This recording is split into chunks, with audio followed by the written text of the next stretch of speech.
এই বছৰৰ পৰা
মোদী ডাঙৰীয়াই ৰাতিপুৱা 5:30 বজাত ফোন কৰিছিলে।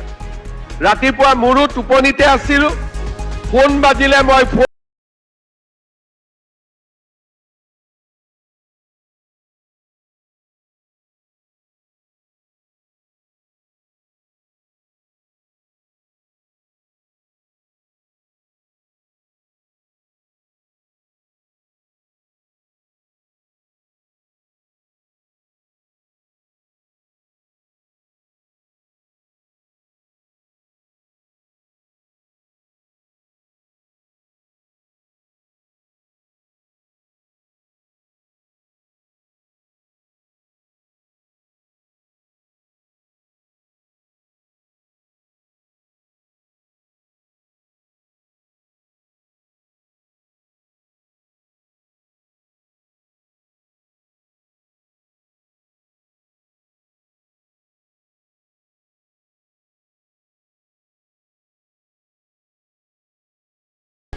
প্ৰধানমন্ত্ৰীৰ কাৰ্যালয় 9টা 8টাতে খোলে।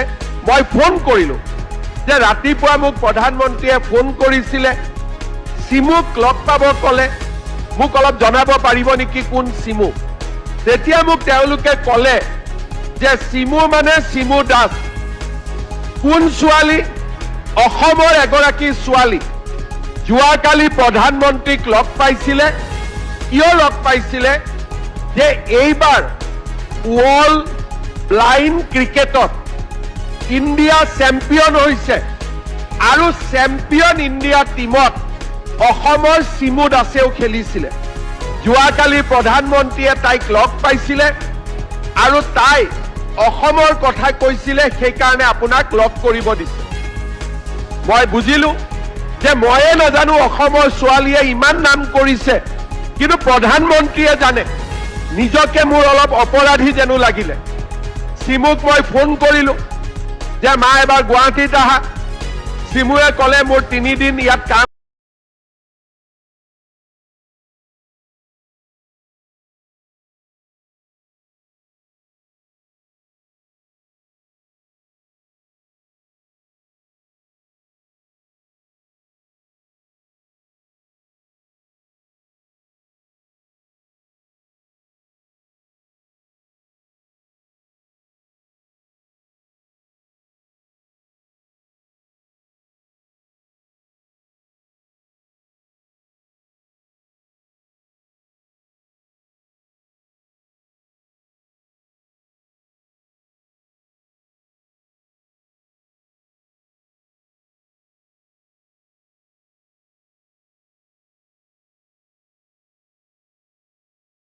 ব্লাইণ্ড ছোৱালী, অন্ধ ছোৱালী।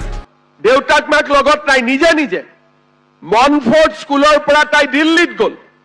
দিল্লীৰ এখন ব্লাইণ্ড স্কুলত নাম লিখালে। তাতে তাই গম পালে যে ব্লাইণ্ড ছোৱালীয়ে ক্ৰিকেটো খেলে।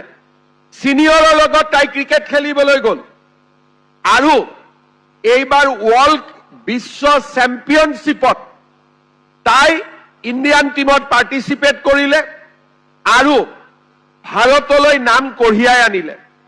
তাৰ মানে ইচ্ছা শক্তিয়ে, উইল পাৱাৰে আমাক কিমান দূৰলৈ লৈ যাব পাৰে অসমৰ মানুহে আমি নাজানো।